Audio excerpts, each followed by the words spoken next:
Hello, everybody. Welcome. This is, of course, our workshop with Lorena Fabrega, a rite of passage student. I think she was in our third cohort and just an absolute rock star success of a creator. And it's pretty cool because Anna's been a participant as sort of an add-on for so many workshops, and she has spoken so much about her journey. And I've worked with her personally for many years, and I think this is it's pretty cool. One of sort of our first chance to really come out and say, this is Anna's story from getting started in rite of passage about a year and a half ago, actually, to being here today. It's a pretty incredible story. Anna and I were going through it yesterday, and it is just a testament to everything that I do in my work and all the things that writing online can give you. I want to introduce our guest of the day, Anna Fabrega. So Anna has just a wild experience with education. She went to 10 different schools in 7 different countries growing up. And because she moved around so much, and because she is such a wild hurricane of a goofball, the school system just didn't work for her. It didn't mesh with her personality. She was moving around all the time, and so she saw so many more experiments in education than most people, and then ended up being a teacher herself in 3 places: New York, in Boston, and in Panama. And when I first met Anna, she wanted to become an edupreneur. She had been working in the traditional education system, and she loved her job until she began to see that there were a lot of issues with the traditional education system. And they were issues that weren't going to be fixed within the existing system. And so when she came into Rite of Passage, she said, you know what, I want to be an edupreneur. I have ideas, but I don't know how I'm actually going to manifest those ideas. But you know what? I'm going to be kicking and screaming until I go out and create change. And it's been 18 months or so, and she actually is creating that change now. She is a force in the world of childhood education, and I think it's no exaggeration to say that by the end of this decade, Anna will be the world's biggest voice in childhood education. I really believe that, and to have her here today telling the first 18 months of her story, Anna, I want to welcome you. Thank you, David. What a nice introduction. I'm going to go ahead and share my screen. Well, thank you so much again for having me here. I'm really happy to be able to share my story. I'm especially excited to be able to talk about these things with David, who I've learned so much from this past year and a half. David, you started off as being my writing teacher. Like for many people that are in this call right now, you then became a mentor and a role model for me, and then a really dear friend. So yeah, I just want to thank you before we start, because you've been an instrumental part of my journey, and Rite of Passage has also been very important in everything that I've been doing. So yeah, I just want to share my story today and hope that people who are listening can find some things that resonate and hopefully be helpful as you consider starting a similar journey. So I'll go ahead and get started. So let's go back to a year and a half ago and sort of like where I was then. So this is me, like David said. I went to 10 different schools myself. I then taught in New York and Boston. And here's me in Panama, where I taught for the last 5 years of my teaching career.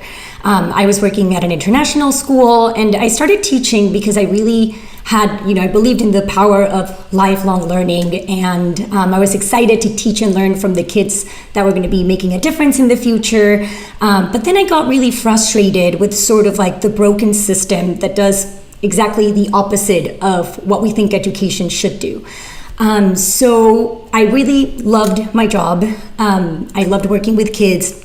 But I ended up deciding to leave after sort of like reevaluating my role as an educator and realizing that there were many things that I couldn't really do within the system. So I started to question different things, and I had all these ideas of how we could do it more effectively, but I didn't really know where to start or what to do with these ideas or who I could reach out to. Again, I was in Panama, and I was just sort of like lost, right? Like many people who decide to quit, it was like a very bittersweet moment for me. And I just felt very lost and insecure. I remember thinking, all this uncertainty, what am I going to do next? I had no idea where to go from this. And then my husband was like, well, why don't you sort of start exploring and go online and start to see what's out there And he encouraged me specifically to give Twitter a try. And at first I was like, well, Twitter, like, what am I going to find in Twitter? What am I going to do in Twitter? And then I discovered that Twitter is this amazing social network that allows you to find interesting people that have very niche interests, right? So I remember starting to follow Naval, who was talking about the creator economy and ways to create knowledge and wealth differently. I remember following James Clear, who had a very niche, spot around habits, and Polina Marinova, who was studying different people and then sharing lessons through profiles. And then I remember coming across this specific tweet from this guy, David Perell. And it called my attention because I was a teacher, and suddenly he was talking about teachers becoming millionaires. And I was like, wait, what? This is interesting. And I go to his profile and I see that he has on his bio like the writing guy. And I'm like, well, who's this self-proclaimed writing guy? Why is he talking about teachers becoming millionaires? And clearly this was another of those niche interests of his, right? So I started to engage with his content. I found it really interesting. And then I saw that he was teaching this writing class called Rite of Passage. And I was like, this sounds interesting. Right now I have all these ideas. I've never considered myself a writer. In fact, I was pretty insecure about my writing abilities. And it's, funny because I was a teacher. I taught writing the traditional way. And reading the way that David was talking about writing was just such a fresh take on the whole thing, right? He was talking about as a way to explore your ideas and sort of create leverage and meet interesting people. It sounded really cool. So I was like, well, maybe I'll give this a try. But it wasn't an easy decision to enroll in the course, right? It meant like an investment, money-wise, also investment in time. And it was the first time that I was going to be sort of like putting my ideas out there for strangers to sort of like look at and criticize. And so I remember having all these ideas and having, not really knowing what to do with all these ideas. And I was like, okay, I'm going to give it a try. Let's see what happens. Total panic. I don't know, Will, you're here. I don't know if you remember, but I actually paid for the course, completely took it back. The next day I sent you an email saying, give me my money back. I'm not ready for this. Like, what am I thinking? I'm starting to write online. Who cares what a teacher in Panama has to say? How is my writing going to be different from any other educators that are writing out there? I was just super nervous. But then I decided to at least attend to that first session. And I remember after the first session being like, oh my God, I had never experienced online learning the way that I had in this course. It was my first time being in a cohort model. And I was just impressed. Like, this was not a writing class. Like, this was, yes, we were going to learn how to write, but it was a community. And we were going to be learning how to capture our ideas and how to sort of like create your online persona. And after that first session, I remember emailing David and being like, this is the most excited I've been in a long time. I am starting to think that maybe, who knows, online education is, this way in a cohort model. Maybe this is what's going to change the way that teaching and learning is done. It sounded really promising. So I was very excited and very nervous at the same time, because again, there was a lot to do. I had, lots of commitments. So I remember a few things that I did was I made the decision to take it very seriously, to attend as many of the workshops that I could and all those optional events, to put myself out there, try to participate in class, even if I made a fool of myself, even if I didn't know what I was talking about, I was like, I'm just going to go for it. And then just really engage with the community of people that were in the course, right? I started to make a few friends that would keep me accountable with my writing. I would offer to edit their work. They would offer to edit my work. And then I started to sort of like drink the Kool-Aid, right? And I was like, maybe I should start putting my ideas out and see what happens. And that's when I quickly realized that, again, I wasn't just learning how to write online. Like, I was becoming a citizen of the internet, which is something that's so powerful that David talks about a lot. And what I mean by this is I was starting to use Twitter to test my ideas. And at first, my only followers were my community from Rite of Passage, right? We all sort of like started to follow each other and give each other feedback and retweet each other. And that was sort of like the start of it. It was, the community of very ambitious people in the cohort. It was also starting a newsletter as part of the course. And I remember thinking, of course, this is just going to last for the 5 weeks that I'm in this course. And of course, mom and dad are the only two people that are probably going to subscribe to this. And I don't think I can commit to writing once a week forever. So this is definitely temporary. Little did I know, right? And then I learned how to capture my ideas with all these methods that David was teaching us, and how to cold email people. So a lot of things that were not just pertinent to writing. And then it came to the point of the course where it was perhaps like the most valuable part of the course. And David calls it finding your personal monopoly. And so here's where it's the most valuable part of the course, the way that I feel about it, but it's also the most challenging part of the course, right? It's the time where you have to define yourself around what are those unique set of skills and experiences and that shape you, and that's going to sort of like differentiate your work going forward. And here's a visual from Jack Butcher that sort of like talks about it as that unique intersection of your interest, your experiences, and your personality traits. And another way to think about it, I call it your unique knowledge stack. And Naval Ravikant calls it your specific knowledge, which is basically what you and only you can offer the world. So it's sort of like this weird combination between your DNA traits, the way that your upbringing, and your response to it. So it's almost baked into your personality. And then once you start thinking about it and writing about it, and spending time trying to find it, then that's when you can sort of start to generate more ideas and you kind of like know where you're going. Here's a few examples of how Naval calls this specific knowledge, which is what David calls a personal monopoly. But it could be like your ability to pick up any instrument. What do you do with that? Or the ability to be very pithy and persuasive, sort of like those sales skills, or having a very obsessive personality, right? So these are just some examples. A more specific example is if you think about, Dr. Greg Howes. I don't know if you've seen the hit TV series, but anyone can memorize, different diseases and disorders, right? That's specialized knowledge, which is different from specific knowledge. What House does very uniquely is that he has this knack understanding of human behavior, right? Like he can really detect when people are lying. His compulsion to solve puzzles and explain them to the world, and his comfort taking risks to do so. Now that's specific knowledge, right? And more often than not, your specific knowledge is not like in one particular thing, and it's not something that you sort of like find. It's something that, like David, you talk a lot about this. You create your personal monopoly. You create your specific knowledge. Now, it's easier said than done, right? Like you hear this and you're like, well, great. So how do you find and develop this unique knowledge stack or your personal monopoly? And I remember in that first time that I took Rite of Passage, sitting down with my 3 circles and thinking, well, what are my 3 things? I'm going to find this and I'm good to go. Little did I know it was going to take a year and a half, and I'm still not 100% there, but I'll talk a little bit about it.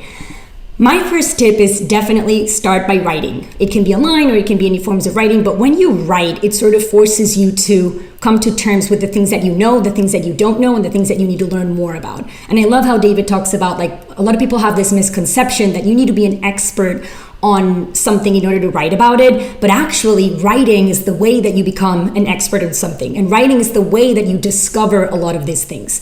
And so here's a picture. Before I sort of like go into my personal monopoly, how it's been evolving, etc., I really want to like acknowledge, because a lot of people see me and they're like, Anna, like it's obvious you had your personal monopoly set in stone since the beginning, like you knew all the things that made you unique and that's why you're here now. No, and David knows this more than anyone, right? This was me a year and a half ago, stuck at the beach in Panama. I went for a weekend, ended up staying for 7 months because of the COVID, they closed the bridge, anyway. And because I didn't have my personal monopoly set in place yet, it was really challenging for me to come up with ideas, really challenging. I remember thinking like, what am I doing? I don't think that this is gonna work. David, remember you were giving me a bunch of different tips, Anna, use Post-its, go walking, try to think. And it was because it was so challenging to come up with ideas at this point because I didn't have my personal monopoly like set in stone. David, you wanted to share something? Yeah, one of the things that I think really stuck out from Anna, and one of the ways that she really influenced Rite of Passage, was Anna and myself both struggled to sit down and write in the conventional sense of what that means, which basically means put your phone away, get rid of all distractions, and stare at a blank white page, and then put your fingers on the keyboard until something good comes out. We both really struggled to do this. And so I remember when Anna and I were working on this, we basically threw away what traditional writing meant to her, and we said, we're gonna come up with something different. What you're gonna do when you start your day is you're gonna go walk on the beach. How's that for writing? And you're gonna go listen to a podcast. You're gonna move, you're gonna dance, you're gonna walk and run around, and as you do, new ideas are gonna come out. And then what's gonna happen is you're gonna go from there, and because you've been in motion, that's gonna inspire new ideas. It's gonna inspire epiphanies. But then we're gonna need to take those epiphanies and we're gonna need to structure them. We're gonna need to refine them. So then what we did was we started writing from conversation. So Anna and I would sit down and we would talk through ideas. And as we would talk through ideas, they would take shape. What would become clear to Anna would be, hey, this is a hole in my idea. This is where I'm not super clear, but you know what? Now, either because she was getting excited when she was talking or because I was giving her feedback that idea was interesting, then ideas would start to be refined. And then only later, only after that process had happened multiple times, did we actually get to where traditional writing usually begins.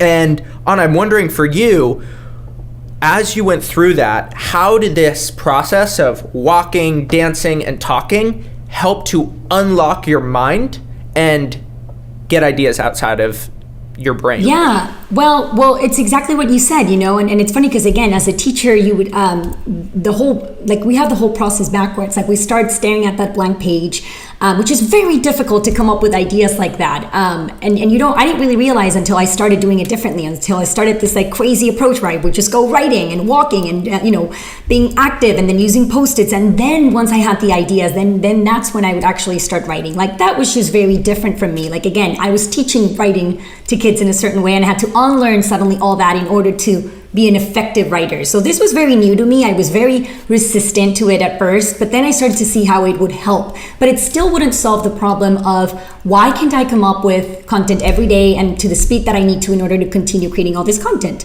And here's where, I'm going to start showing you how my personal monopoly began to evolve with time. So at the beginning, it was like, I want to be an edupreneur. And I started, off on Twitter. That's sort of like my bio. I get kids, kids get me. That's where my teaching background comes from. Edupreneur with a passionate vision for the future of education, former elementary school teacher. So here's sort of like the diagram where you see, like I was very interested in alternative education. I had all my international background, and then I had my experience teaching. I want to be an edupreneur in order to reimagine childhood education. But this wasn't specific enough, right? Like if I'm an edupreneur, what am I building? What am I actually doing in order to reimagine this? So it went from that and me writing to then I realized sort of like this, I started becoming really obsessed with the power of writing because I started to see the benefits and how from a writing piece you could come up with different types of content and how I was attracting different people through my writing. So I'm like, wow, what if I actually taught kids the superpower of writing online in an online environment with a cohort model similar to what David is doing. I ran the idea by David and David was like, you know what? I'm also interested in education, in childhood education. Why don't let's try this out. Let's actually try this out. So we started a Rite of Passage summer camp where we would teach kids sort of like the process of coming up with ideas and then generating. It could be a project, it could be through writing. And it was very exciting. I thought, this is it. Like, this is my personal monopoly. I'm going to be using the internet and writing to reimagine childhood education, right? So I want to be an online teacher, like those millionaire teachers that David was sort of predicting. But then I realized, I hate absolutely everything that has to do with the operational part of running an online course, right? So finally, when I thought I had it, I was like, oh my gosh, I actually do not like this at all. I don't like running the course. I don't like the operational side of things. And I didn't even know how to break the news to David. I was sort of like freaking out. I was like, oh my gosh, how do I tell David that I actually don't want to do this? Like, this is not my thing. It was a challenging time. We ended up having the conversation. David, of course, understood. And he was like, Anna, you're still in the process of finding your personal monopoly. Like, this is part of it. You need to explore different things. It's not something that you come up one day, to the other. You need to trust the process and just keep putting in the reps, keep writing, and just, focus on your long-term goals. So I continue doing that. And then that's where sort of like my third personal monopoly came in. I realized I was writing so much at the time, and these pieces of writing could become other pieces of content. I could start turning them into videos. I could actually use that in order to have things to talk about in podcasts. I could try to repurpose this content for Instagram. And I was really enjoying all the content creation that I didn't really have time to do when I was only doing like the online teaching part. And so David and I started Show and Tell, which was a very fun YouTube series where we talked about the future of education and with this playful spirit. And it was also very exciting, but it was still not it, right? It was still no. And Anna, go back to that last slide. So I just looked at my notes from that conversation. So after we had that conversation, I wrote notes about many words and sort of compiled all of our emails and all of our texts, and I brought it. So we had the conversation. You broke the news to me. That was the first half of the conversation. The second half of the conversation was, what do you want?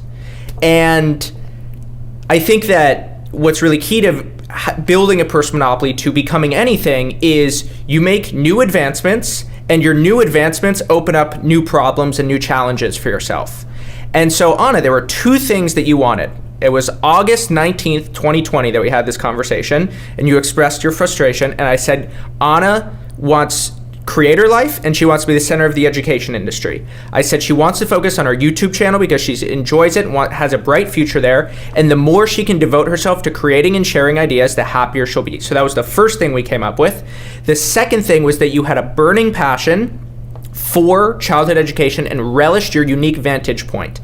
And at this point, what was happening was what you were really excited about was speaking opportunities, interview requests, and even consulting opportunities at the time, which is really interesting because you didn't end up following that route. And this was the final thing that you wanted. These gigs offer more flexibility than running a business and running all of that, which makes that an attractive proposition for you.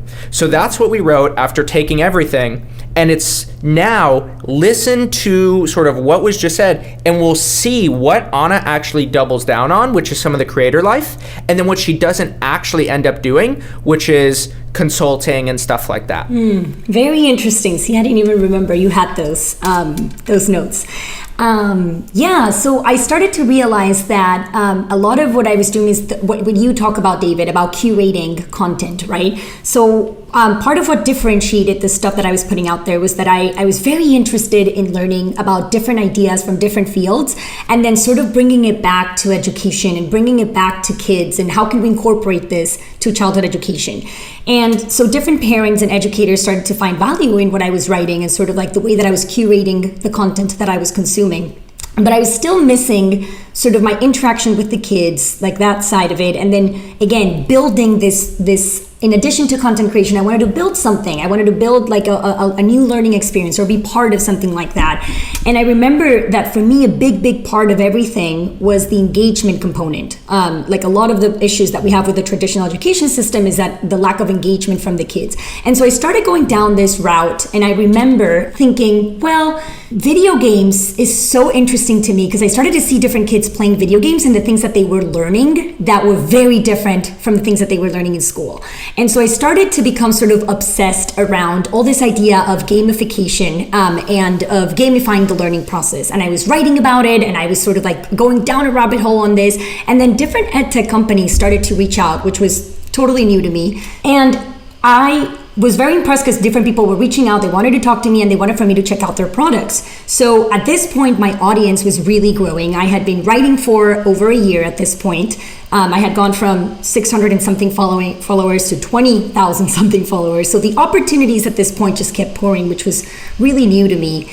And this was sort of the niche that I had created at this point, right? I was talking a lot about gamification, about gamifying the learning process. And one of the startups that reached out that was still in stealth mode was where I'm actually now. It's called Synthesis. And they were, Anna, you've been writing.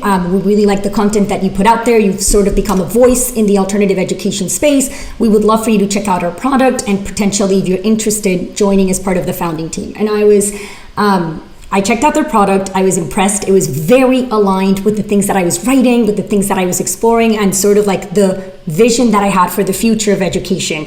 And I was impressed how aligned that was. And I kept thinking, wow, if I attracted this opportunity because of the content that I was putting out there, how else would I have found these people that again, our philosophies are so aligned and we're working on the things that we feel very passionate about.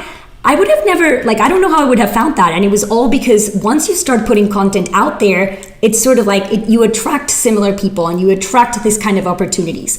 And so here's sort of like where my personal monopoly is now. Here's Synthesis is the startup that I'm part of now. But the interesting part is where we use, a game-based approach to teach kids complex problem solvings and how to think for themselves and how to make decisions in the face of uncertainty, sort of like the skills that they're not practicing in the traditional school system, the things that I felt like were lacking from the traditional school system. And here's sort of like, we're putting it together through this program that came out from the school that our co-founder Josh, who's in the picture, and Elon Musk started in SpaceX 7 years ago. So again, how would I have ended up here? And what I was telling David was that the most powerful part of all of it is that I was able to decide, the terms of how I was going to work with them, because I had created so much leverage for myself for the past year and a half. Because I had been writing and putting out content, right? So at the moment when I was writing every week and sending my newsletter and this, I didn't really know where this was going, but it was compounding, right? And I would show up every day and put the reps every day, even when I didn't feel like it. I remember David being like, even if you don't feel like it, send anything on your newsletter, anything, just keep the consistency, keep putting work out, it compounds. Again, at the moment, I didn't really see it, but after a year, when all these opportunities started happening, I was like, well, this is not magic. This is literally what, the result of me putting consistent work out there, just publishing and going through the motions.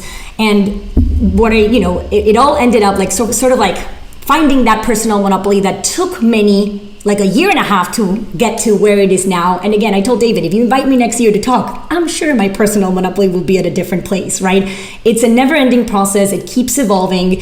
And here's some of the things that sort of finding my personal monopoly or getting close to it, right? Because I'm not 100% there yet, has sort of led me to. So it's helped me become sort of a voice in alternative education. So remember at the beginning where I showed you the different niche that I found in Twitter. So now I have sort of my own niche, right? Which is very related to gamification and alternative ways to learn and just a different take on childhood education. I started to build my audience on Twitter, which grew very quickly because of the feedback loops and people liking, and then that would give me ideas for videos and for different things that I could do. I started gaining a bunch of subscribers for my newsletter, which I didn't understand the value of it until now. And David would talk a lot about this, how it's very different from your other platforms. But because I had such a very specific niche and kept writing about it, these are my most loyal followers, right? And the people that have been following my journey sort of since the very beginning.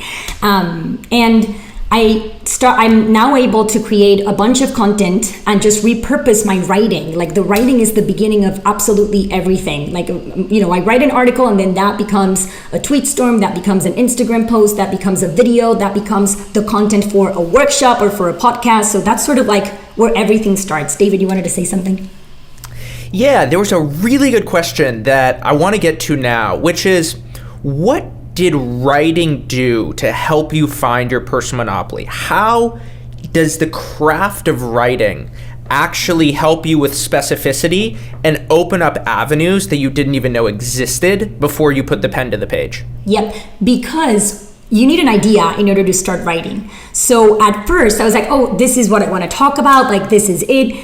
If you grab an idea and you try to talk about it, it doesn't come out right. But then you start writing about it and you realize, wait, I clearly don't know enough about this, or this is really not different from something that somebody else has published. But you don't really realize until you're actually going through the motion of writing and trying to put your ideas into words, into written, words, and you realize how little you know and how much you have to learn in order to be able to write a good piece. So again, at first it was really challenging to write because I hadn't like figured out, but then once I would nail a topic and I would put it out and I would get a lot of engagement, I was like, okay, you know, here's my feedback. Look, like people are liking this topic. Maybe I should try this and do a little bit more of this. So I would do a little bit more of that. And it, you know, I would get feedback. I would get feedback from Twitter, from my, you know, email subscribers, from different things. And I would, you know, it would help me know what to get closer to. And so that's, you know, I showed you guys how it's been changing my personal monopoly. And it was, sometimes I would write, I remember writing this piece on rewards, and, you know, it didn't do that well. People weren't like, oh, this is nothing new, right? So I realized, well, maybe I shouldn't go for those traditional topics that there are other people writing about that. No, that's not as interesting. So maybe I should write about something else. Maybe I should write about a book that I'm reading that has nothing to do with education. I remember reading Antifragile and being like, oh, here's so many ideas that could be connected to kids. Let me write about this. That piece did really well. And so, you know, I would get feedback and know, okay, I'm going to double down on this, and I would get closer to what it is that I should be focusing on. What's that niche that I'm interested in, because you have to be interested in order to keep doing it, but that the audience also finds value. And so just by putting in the reps every day and writing, you know, it helps you nail it down. Naval talks a lot about, you know, finding your specific knowledge by reflecting. But I find that it's difficult to just sit down and think about it or sit down and talk about it. Like I feel like you need more than that. And here's where I want to talk about, you know, a little bit about rite of passage, because maybe for some people they can go through this process and find their personal monopoly or unique knowledge stack or, you know, specific knowledge on their own. For me, you know, specifically, I needed more structure. I needed a community of people that were going through, you know, something similar that would sort of like keep me accountable and push me, right? And sort of like felt understood that we're all sort of going through the same thing. I needed a system. I did. That's the way that I operated. So for example, like David, when you were teaching about how to capture ideas on the go so that then you could later use that for writing, like I needed that, right? Like before I was just trying to sit down in front of a blank page and write. Like that doesn't work for me. But now I know every time I have an idea, I'll, you know, capture it, and then once I have so many of them, I can't help but write a piece, right? So I needed all these different things in order to find my personal monopoly. And I feel like this may be the same case for other people. And for those people, you know, I really recommend something like Rite of Passage, because it walks you through all this, and it gives you sort of like that framework and support in order to get to your personal monopoly faster. And again, doesn't mean you're going to take the course and you're going to find it that first time, but you are definitely, if you take it seriously and put in the work, you're going to get way closer to it. I think that there's something too about the difference between pushing and being pulled with your personal monopoly when you write online. And for Anna, she had spent so many years in childhood education. Everyone in Anna's life, before she started writing online, who she spoke to, everyone knew less about childhood education than her. They hadn't spent time as teachers. Yeah, they had spent some time in school, but they hadn't really thought about it. And so she's basically, in her mind, preaching to other people about ideas that she has. And when you write online, you get this flippening. What happens is all of a sudden you're attracting experts. You're attracting people who have been thinking about the things that you're obsessed with for years. They've been thinking about these things for decades.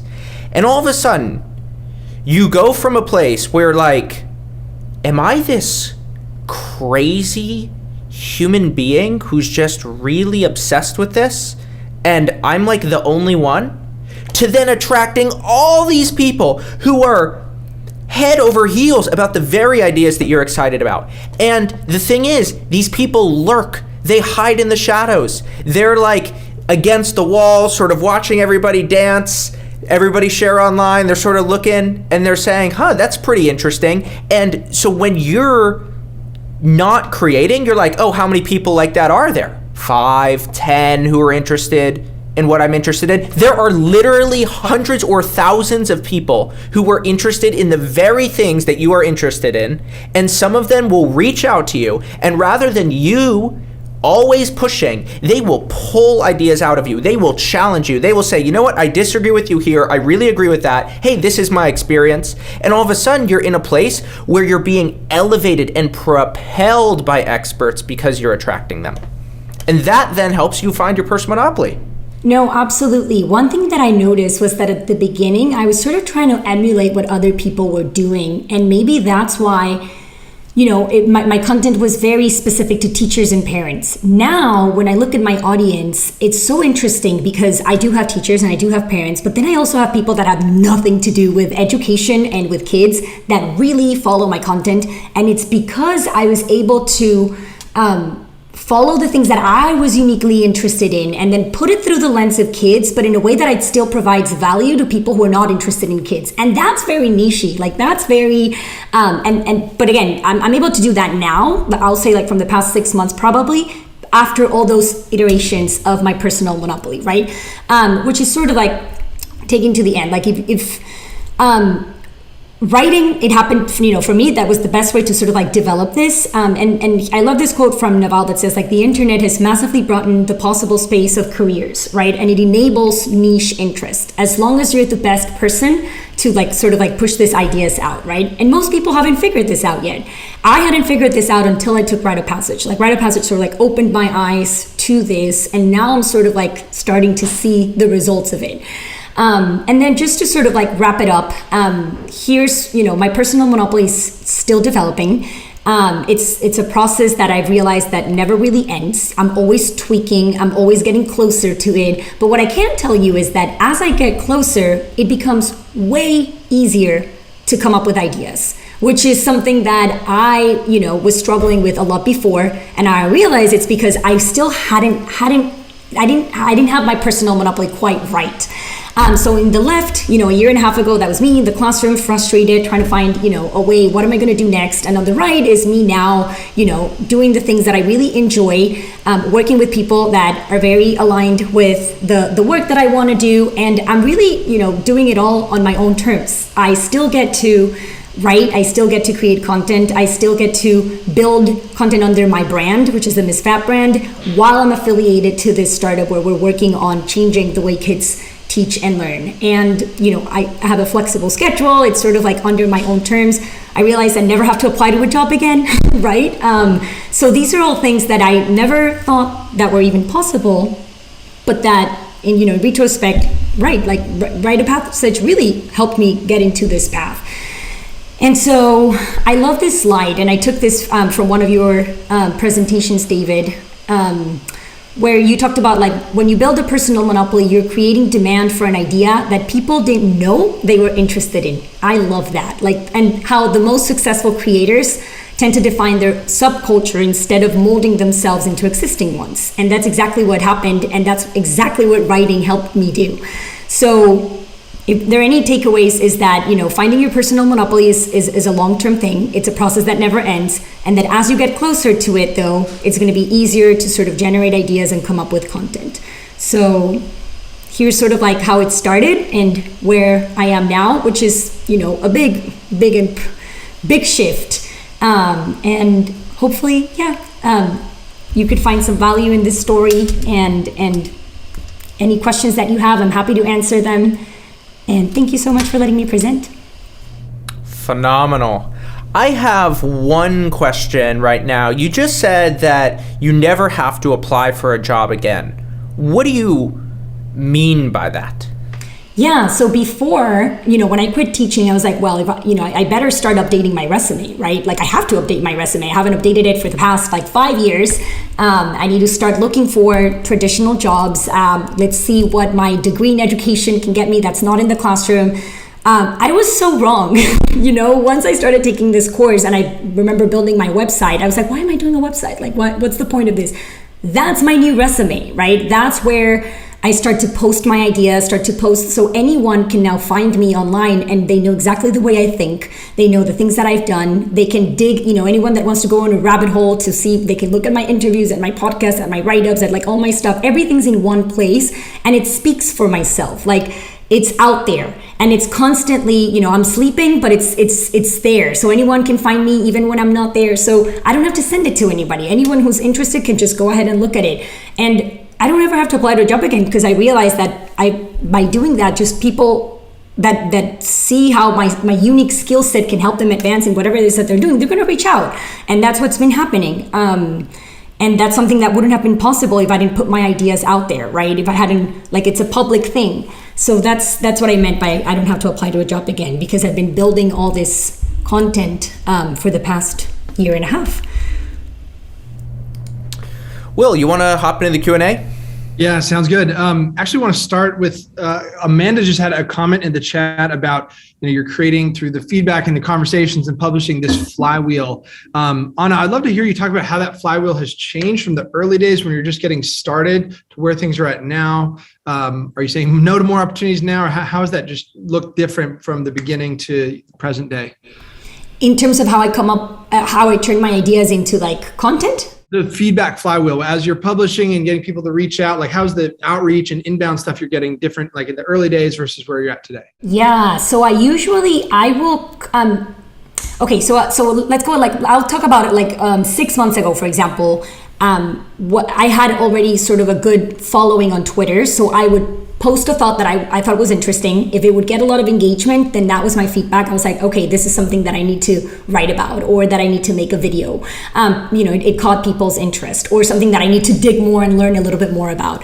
So Twitter was definitely an important part of my feedback loop. But nowadays, I feel like I've sort of developed like a taste for what my audience will find interesting. And so they sort of like trust that I will be writing about things that provide value, and I'll put my articles or my things out. And then I love hearing like the emails that I'll get back from people in my newsletter, which at the beginning, my newsletter wasn't that big, so I wouldn't get a lot of feedback there. It was mostly Twitter. But now, again, the people that have been following me for a while and subscribe to my newsletter, they'll respond to me, or they'll even, this is wonderful, like they'll even send ideas of things that I can write about. Like they'll be like, Anna, like I came across this, maybe you want to explore this topic, or you should talk a little bit more about this. So I listen a lot to the people in the audience. I'll get a lot of inbound as well from parents that have questions that they want for me to help them navigate alternative education. So it's mostly from people who reach out with ideas or with questions, and then I'll sort of come up with that, or whatever it is that I'm interested in the moment. But in terms of, that's sort of how I've been doing it. Yeah. That's really helpful to hear. We had a question earlier in the Q&A from Jonathan asking about your weekly creative cycle. And so just building off of that, I'm curious how often, you have this newsletter coming out every Friday. Are you coming up with things that week based on the feedback you're hearing that week and what's on your mind that week? Or are you planning in advance and sort of a bit more bigger picture planning with, each newsletter that you're putting out? Oh, that's a great question. So now that I'm producing a lot of content, I've sort of created a system. So whenever I think I have a good idea for something, I'll put it in this chart that I have of ideas to elaborate. So whenever I have my writing time during the week, I'll start writing about those. I'll usually tweet something about it to see if it's interesting. I'll get the feedback. I'll send my newsletter on Friday. That's sort of like the first step. Then I'll turn that newsletter into an article. Then I'll turn that article into a tweet storm that I share either over the weekend or on the next Monday. And then now, since a month ago, I'm starting to I have over 30 articles that I'm now turning into video, which is very interesting. And I found a way to share also that same information on Instagram, which is a platform that I'm still exploring. I don't really use it a lot yet, because it's very about pictures and stuff, but I found a way to have people read on Instagram the things that I'm already creating. So I'm sort of if you look at my posts, I've sort of found a way to also share the content there. So that's sort of the progress and how it goes. Anna, can you talk a little bit about the benefits of having this online home? You mentioned that there are certain benefits of people can find what you're doing in a central place, but talk about the process of building that. Yeah, so I remember, so I started doing it as part of, as a requirement for Rite of Passage. I remember sitting at a coffee shop and being well, here are the 3 things that I'm interested in and a little bio about me, and then that's it. And then you were yeah, you need to add all your assignments to your blog. And I'm absolutely not. What? My writing is going to be out? No. I think it took me a month to publish the first one. But then when I got, when I published that first one, and I was wait, this is something that I can actually also publish in my newsletter. So maybe that's what I'm going to be doing. And so I started a tab with my newsletter and keeping track of all my previous newsletters. And I sort of classify them by topics. So whenever a parent wants to dig into a specific topic, they'll go there and they'll go to my newsletters and they can actually search for those previous ones. I turned the best ones into blog posts, so I have that there as well. And yeah, it's sort of the hub my Start Here page is where I share a little bit of information of what I'm doing, what I'm about, a little bit about synthesis, and then like sort of the way I think is all laid out there, and with my personality, my colors, it's sort of like, yeah, if you see that and you know me, you kind of notice that this is very Miss Fab-ish. One of the things I want to highlight here is, say that you just took out the potential for building an audience from writing online. Say that just wasn't even a part of this. Listen to what Anna just said. What she said is that if somebody is interested in my ideas, I don't have to hop on the phone with them and deal with and talk to them in person, explaining the same things over and over and over again. What I can do is, if somebody's interested in video games, if somebody's interested in my experience in childhood education, if somebody's interested in my involvement with synthesis, I can send them to my site and they can navigate the labyrinth of my mind for themselves. They can go wherever and they can figure things out. And then what you get from that is, rather than explaining the same things to people over and over, you are getting people who are meeting you for the first time who have spent 10, 20 hours in your brain listening to the podcasts you've recorded, reading the writing that you've written, watching the videos that you've made. And now you are starting at the equivalent of 2 years of friendship with somebody. Absolutely, absolutely. And now that you say that, a lot of people reach out asking me specific questions like, Anna, what are your thoughts on video games? What are your thoughts on screen time? When should I get my kids started? What are some creative activities I can do? And usually for most of this, I've written about it. So it's so easy. I'll go back, I'll quickly search, I'll find the article or the newsletter, I'll send it over. And it's sort of like a body of content that's just living there indefinitely, right? Or I was telling David, it got to a point where I had a bunch of conferences and appearances and podcasts, and I was like, how am I going to get ready for this? And David was like, Anna, you've written about all this stuff. Like, you don't need to get ready. You know all this because you've written about it. And effectively, like, I can just jump on a podcast and just talk about a topic that I've already written about without having to really like prepare a lot for it. So yeah, just having all that there in one place and being able to access that and just have it there sort of like, being shared without me having to do anything about it is really, really valuable.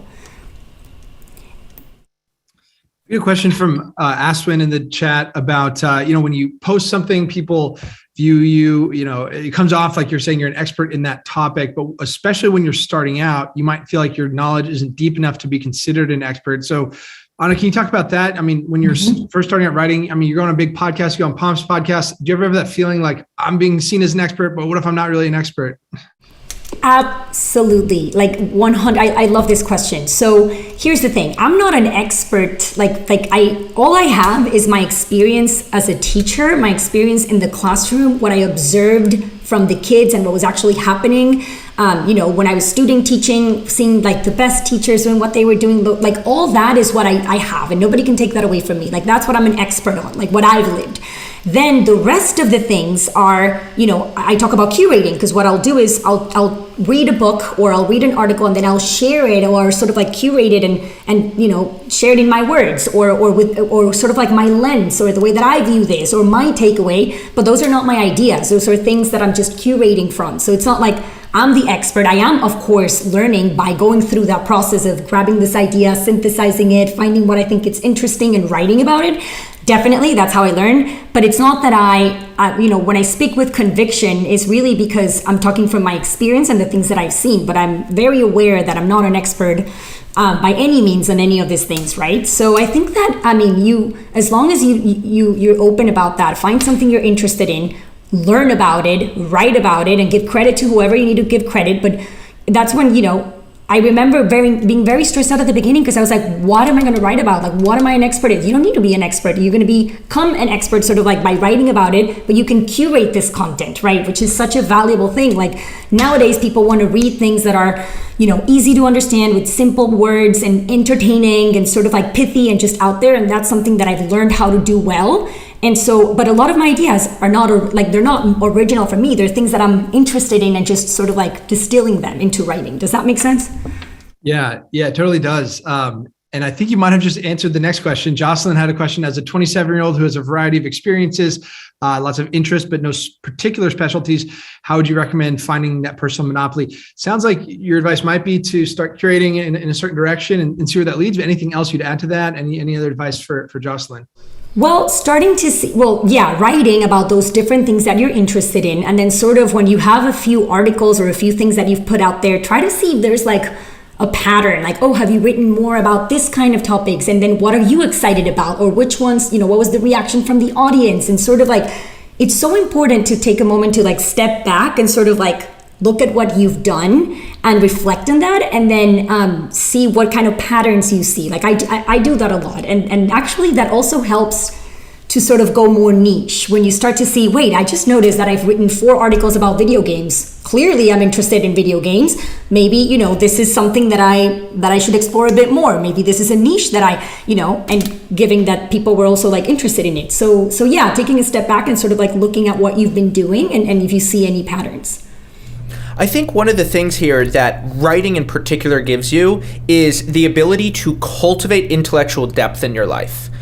As in this modern world, we're like skipping stones. We're just on the surface of the water, going from idea to idea to idea, trying to see how many skips we can get. Whether it's tweets, whether it's Instagrams, how much can I watch? How much can I consume? And writing is forced discipline.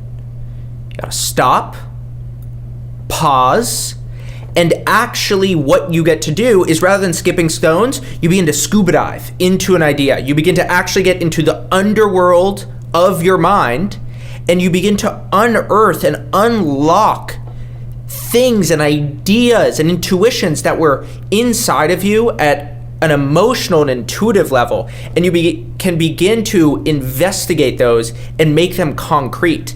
And this is why writers time and again say, I don't write to share what I think. I write to discover what I think in the first place. Writing is like digging for gold inside of your brain. Yeah, David, there was this quote that now I can't remember, but you always talk about how you need to think of your audience as, because you're asking for their attention, right? Like time is the most valuable asset, and here, whoever's reading your writing, they're giving you your time. Like that's like the most precious thing they can give you. So you had a very, I loved a phrase that you had, which was like, treat your audience like, I can't remember if it was like kings or something like that. And it got me thinking, like, what is my purpose when I'm writing? Well, the whole reason why I'm doing all this is because I want for people to start thinking about education in a new way, right?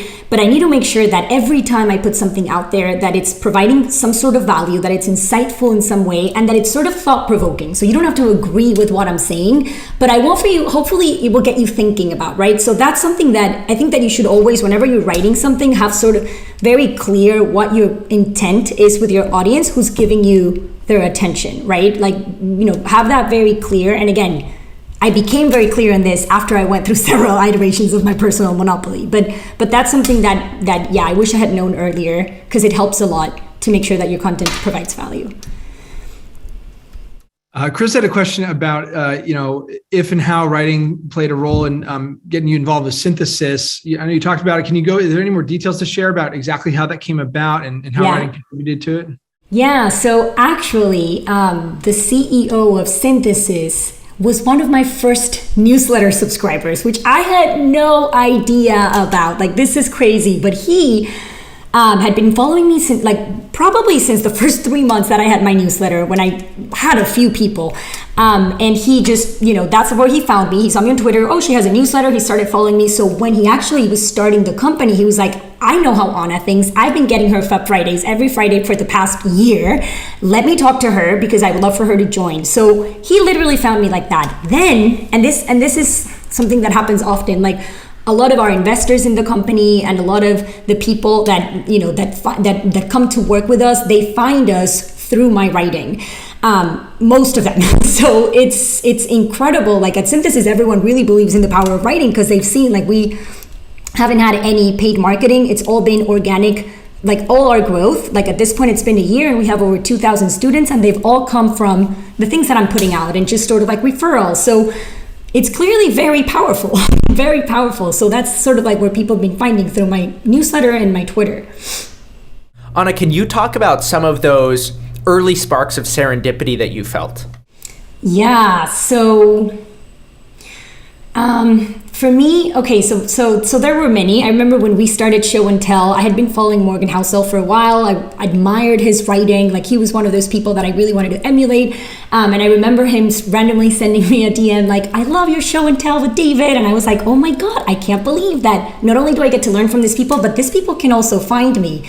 I also remember, for me, like one of the first people that I admired a lot on Twitter was Shane Parrish. I loved all his ideas around mental models. I was like obsessing around that. And then when we started at Synthesis, mental models are a big part of our curriculum. And then Shane Parrish started to follow me and he started to reach out and he became an investor in Synthesis. He has his kids in Synthesis. For me, this was like, how is this even possible that now we're partnering with him, and again, he found us through my writing. So these were moments where I was like, oh my gosh. I also remember when I went to Colombia, I don't even remember, like this was like at the beginning, I was still in rite of passage, and this random couple next to me were like, oh, are you Miss Fab? Like, I follow you on Twitter, I've been seeing your stuff. I was like in another country and I couldn't believe it. So a bunch of these little random things started to happen, which blew my mind, because it's like all through what I'm posting out in the internet. So those are some, three that come to mind, but yeah. A question that's popping up in the chat, and I open this up even to David or Anna, but there's questions about, gosh, there's so many newsletters out there now. Is this all just oversaturated? Is the creator economy kind of hit its fill to the brink? Curious if you guys have thoughts on that, either just that question in general or standing out specifically, but what do you guys think? So David and I actually have a different perspective on this, which I think it's fine. And I see your point. Like, David thinks that, like no matter what, like send your newsletter every week. Like, consistency is priority, and I a lot of creators, like, that's how it is. In my case, I pushed back a little on this. Like, I totally see the value of consistency. Absolutely, that's what has got me, to have all this body of work. However, I do prioritize quality over quantity. So if I feel a week that, I really, this is not where I want it to be, or I'm going to send this, but it's not really providing the insight. And remember that that's like my goal: provide insight, provide value, and sort of like be thought provoking. If I don't feel like it's there, I won't send it that week. And it's not that I won't send it ever, it just means it needs more time. And I've learned to be okay with that and say, that's fine. Obviously, it's not like I'm going to skip 2 to 3 weeks in a row, but it's okay. Like, I prioritize quality. But David, do you want to talk about then, quantity? Because that's also, and consistency, which is also very important. Yeah, so the way that I think of this is that it really depends on where you are in your writing process. And the true answer requires a radical amount of honesty that is really hard for most people. And I think of this like going to the gym. So I grew up very scrawny and I had basically no muscles on my body, and it was something that I wanted to change. And so the way that I changed that habit was I said, I'm gonna go to the gym every single day, no matter what. And I didn't miss a day for multiple years. I went every single day. And if I didn't go to the gym, I worked out at home. Didn't miss it. And now I have developed a love for going to the gym. It has become a habit. It's something that I enjoy. And I know that it's now something where I don't feel embarrassed to go. I don't dread going. And so now, if I don't feel like going to the gym, I just don't go to the gym. Like, it's not a big deal. But the thing is, you don't get the opportunity to choose of if you're going to do something or not until you've gotten to a place mentally where you're not saying no because you're scared or you're anxious. You're saying no because you don't have good ideas. And from teaching more than 1,000 students, the vast majority of people who don't publish are saying, oh, I just don't have good ideas, when in reality, they're scared, they're anxious. And so my ultimate answer here is you have to earn the right to do whatever you want. Morgan Housel wrote 3 articles a day for many years. Now he's down to roughly an article a week, and he's gonna move to a place where he's only gonna publish 1 book every couple of years, and I wouldn't be surprised if he gets there, just writes a couple articles. James Clear wrote 2 articles a week for 4 years. Now he hasn't published anything. He's now working only on absolutely excellent books that are taking him 3 to 5 years to write. Never would I say to an experienced writer, you need to write every single day, But in order to get there, you need to earn it through consistency so that you can be honest with yourself. Absolutely. That's couldn't have said it better. I think it's really helpful to hear that from sort of the individual lens and, staying consistent week to week. There's also questions in the chat about sort of the macro scale. If so many more people sending these things week to week, if people's inboxes are just flooded and, there's just too much noise with too many people creating content each week. I'm curious if you guys think that's a problem. And might want to draw on the Ben Thompson point about the size of the internet here. Well, whoever wrote that, I would recommend for you to check out Paulina Marinova's content around the curation diet. That has been super valuable for me. When I started this whole internet online education journey, I was subscribed to 200 newsletters, and there was just so much stuff out there, right? And I was reading articles and reading books and this, and it was like information overload. And then I realized, I read all her stuff about curation diet and the importance of filtering the kind of things that you want to be exposed to and that are going to be shaping the way you think and your ideas and the things that you're coming up with. And so I started just thinking, okay, what's adding value to me right now? And then just sticking to those. So I unsubscribed from a bunch of newsletters. And also, by the way, when sometimes people are like, oh, I'm writing my newsletter and people are unsubscribing. Oh my God, that's fine. That just means that it doesn't mean they don't like your content necessarily, maybe, but it's also maybe you already fulfilled your purpose. Maybe that person already got what they had to get, what they had to get from you. So they're unsubscribing. So yeah, I don't think it's a problem that all these people have their newsletters because people have different interests and there's so many different people out there, right? So inevitably people that are interested in your niche will migrate towards your content. It may be different from other people. So yeah, I would just sort of make sure that you subscribe to the things that you are actually reading every week and getting value from. And if you feel like it already fulfilled your purpose, don't be scared to just unsubscribe. There's an idea in finance, and it came out of the University of Chicago. It's called the efficient markets hypothesis. And basically what it says is that markets are super efficient and that the way that you could take this idea and you could parrot it, you could strawman it, is you would basically say, markets are so efficient that I'm not going to start a new company because the market has just figured it out. The world is so big that if there's a problem, somebody's already solved it. And the thing is, if people actually believe that, then people wouldn't do things. You wouldn't have the agency to go start a company, to look at the world and say, you know what, this company needs to exist. This problem isn't being solved well. And if people like Elon Musk, if people like Jeff Bezos, if they believe that, then we wouldn't have a lot of the radical innovation that we have today. And there's an efficient markets hypothesis in the world of writing that plagues writers time and again, where last week I was talking to my trainer. She's brilliant and she spent years as a bodybuilder and she has also a tremendous amount of expertise on sort of the synthesis of nutrition and weightlifting. She spends the first 20 minutes talking about all the things that the industry doesn't understand. I go on Google, I get this junk, I read the expert, they say that thing which doesn't make sense. And then she goes, but you know what? There's no point of writing about this because everything about nutrition has already been said. And if there is something, a problem, some kind of information that is misleading out there in your area of expertise, you know what? It's not just about there being an opening for people to write. You have a duty to write about it. You actually have a duty from all the knowledge that you have gathered, for all the thinking that you've done. We have gotten to where we are as a human civilization because we have shared ideas, because people who have seen where there were places in the world, gaps in understanding, people have done the work to close those gaps and to share knowledge with the world.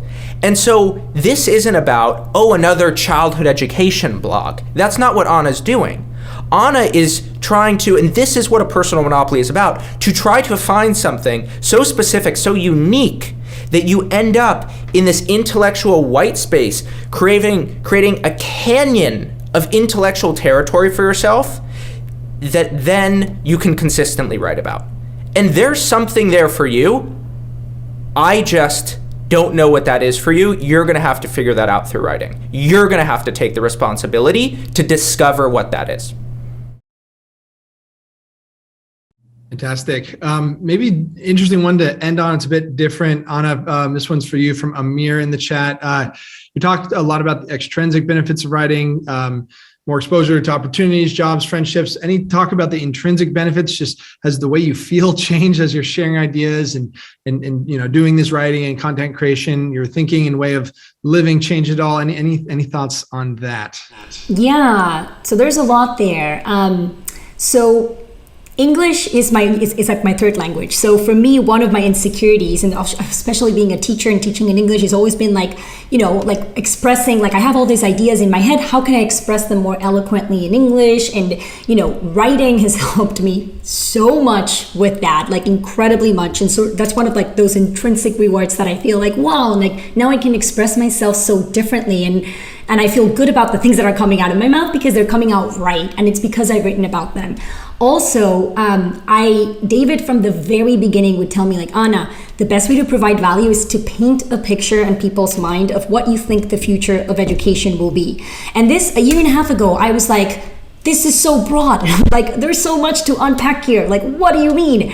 Now, I've written about so many different things in education that I've actually put together what I think the future of education will look like through my different articles. And I have that in the page of my newsletter on my blog, like a little paragraph that links to like 7 or 8 different articles. And that's sort of like education through Ms. Fab's eyes. And that gives me such a reward to sort of like just know how I really feel about this. It's a topic I'm obsessed about. And, like just knowing, firmly being able to say like, this is what I think we should be teaching. Here's what I think it's valuable. And here's how I think, the best way to do it is. It may be right, it may not be right, but this is how I think about it. That's just so rewarding. And then seeing the amount, every time a year goes by and I reflect and I look back and I sort of like do a year in review and see all the things that I've written. I went from thinking that I was not a writer and that I was a terrible writer and I could never do, to now being able to publish a book with all my ideas about education. And I will do it someday, right? Just maybe, I won't sell it, but at least I want to have that because it's such an accomplishment, going from thinking I could not write to then being able to write a book with all the things I've published. Like, there's no bigger reward than that. One of the really cool things about working with somebody like Anna is, and this is what we've been talking about, where you share ideas with people and then other people share ideas back. And so one of the things that Anna has helped me do is refine what rite of passage is as a program itself.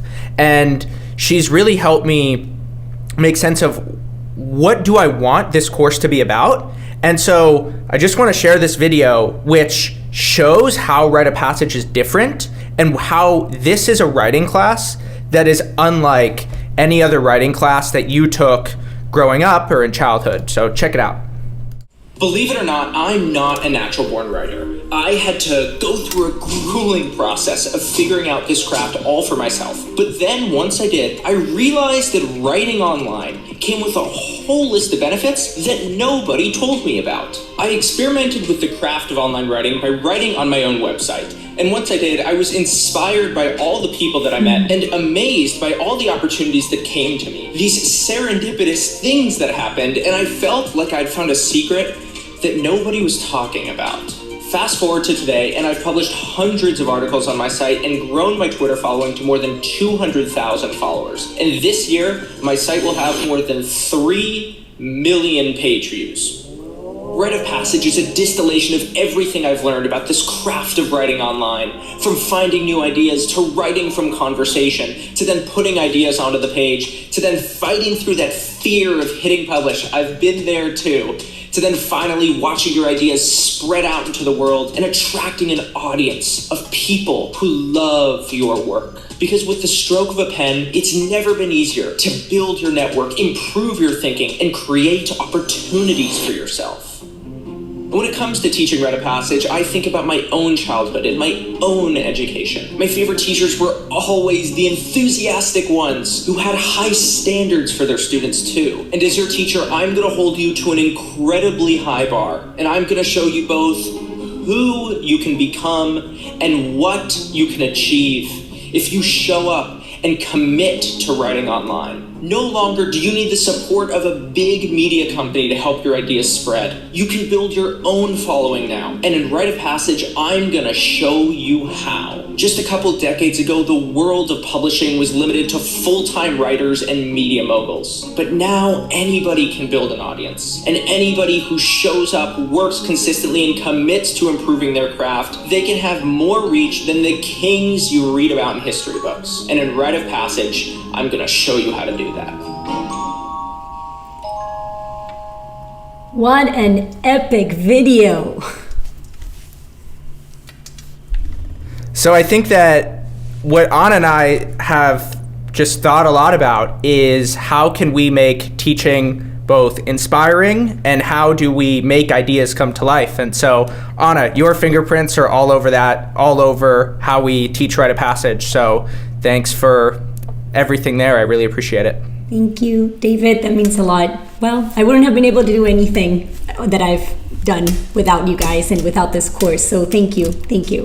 And thank you to everyone who joined and took the time to listen to the story. Hopefully you got some value out of it. And any questions, Rite of Passage related or not, I'm more than happy to answer them. Thank you all for being here today. Thank you so much.